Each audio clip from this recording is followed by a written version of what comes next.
Dr. Williams, you have an incredible background as a physician, as a leader of healthcare organizations, and now higher ed.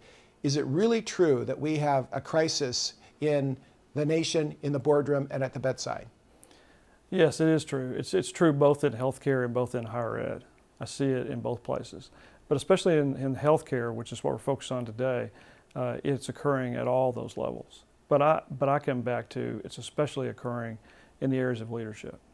So tell us about the Fredericksburg Memorial Hospital story. So when I was practicing at Fredericksburg, I had the opportunity a few years earlier to sit in an audience and hear Dr. Berwick speak of the escape fire story. And that got me very tuned in to the patient safety issue across our country. And then a few years later, I got the opportunity to become the CEO of the hospital and implemented some patient safety initiatives and was surprised at how much pushback I got in the hospital environment, and continued to have that conversation with our team. And then we ultimately led to showing them the Chasing Zero movie, which quickly got them aware of how desperate the situation was. We showed the Chasing Zero to our board, and then we rallied our team around an opportunity to improve. Subsequent to that, we had a 13-year-old boy, Quinn, who came to our emergency room, and ultimately Quinn died as a result of some congenital anomalies, but ultimately we treated their family horribly. And we learned many lessons about how we could improve better, and we did not help Quinn and his family have an opportunity to have a good outcome by the way we treated them. And so we used Quinn as a rally call as to how, and his family became involved with us in turning our hospital around to be a leader in being safe and treating families as the center of care. Well, you have an amazing set of accolades. Top 10 finalists for Malcolm Baldrige National Presidential Quality Award. You won the Malcolm Baldrige National Best Practice for Leadership. Truven Top 100 U.S. Hospitals for 2012 and 2013. Recognized by CMS as the #1 hospital in Texas and the #1 in the U.S. for patient experience in the last quarter of 2012. Top 5% in U.S. Patient Quality, Patient Safety Award. It goes on and on. Leapfrog, you won an A, the Texas Hospital Association Award for 2011 and 2012, and Health Grades and Texas Quality Awards of other kinds. This is an amazing set of accolades, and yet you were ranked below 4,000 and had this turnaround in the face of incredible financial pressure. This was not a wealthy hospital that came out of nowhere with these great accolades. How did this happen? It happened because we took the time to put a great team together, and we rallied around a vision of creating remarkable care for all of our loved ones and our neighbors. And ultimately, I think it really came to the team understanding that, and me as well, that we were nothing more than mediocre. And mediocre hurts and kills people. And so we made the conscious decision to rally around a new vision, and we set our sights on the top decile of hospitals in the country. We're using Press Ganey data and other data we could find.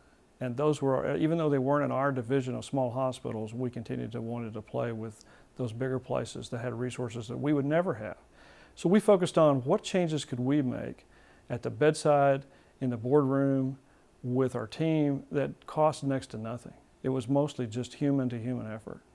So that's incredible. And you were a practicing physician at that hospital earlier, and when you were a doctor and you brought in the escape fire story to a prior leader, they blew you off. Right, they did. They really weren't interested in hearing the story of the escape fire or even addressing or talking about patient safety as even a major issue. So the next thing you know, you're the CEO of that same hospital under enormous financial pressure and having to actually give money back to CMS, right. And at the same time focusing on patient safety and quality, because I know our audience that we reach out in our National Research Test Bed are facing the same doggone things, enormous cost pressures and having to do more with less. We as a small rural hospital and a sole community hospital, we're struggling, and we're struggling to make a margin every year. But we focused on doing the right things at the right time with the right people, and we had a team dedicated to that. And that's what turned the whole thing around. It wasn't anything I did except just as a leader to try to focus our team on the vision that we could do this, and it wouldn't cost money. And then we got our board engaged, and they understood the plight we were in, And we talked to them about an opportunity to use this as a differentiator for us against other hospitals, because we knew that there weren't many hospitals focused on these issues. So what's your message to those national leaders that know we're in crisis, those leaders in the boardroom and those at the bedside? Because we've got that audience in the group that are listening to you. First of all, I think they have to understand that as a leader, we have to take personal accountability. We have to understand that every one of us are patients at some point in time, even now or in the future. And if we don't address this problem, ultimately, we and our families will be affected, friends of ours will be affected. And so what I would say as leaders is, first of all, take an assessment around your leadership team and understand, first of all, do you have values that you're all aligned with?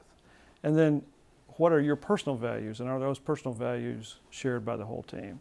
And are they correlated in a way to where you can focus on one vision?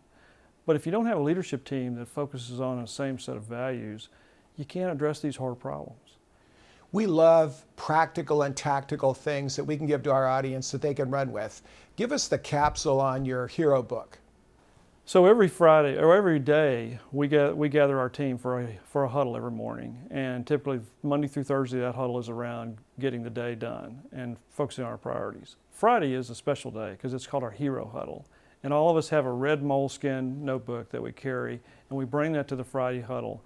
And in that huddle, we go around the room, and every executive team member gives the name of someone across the entire campus that they've seen going above and beyond, taking care of our students, taking care of patients, taking care of each other, or even a community member. What have they done that's above and beyond? And we recognize that person. Then we pick a volunteer from the executive team to go talk to that person, explain that they were nominated and that they were set up as a hero for the entire campus.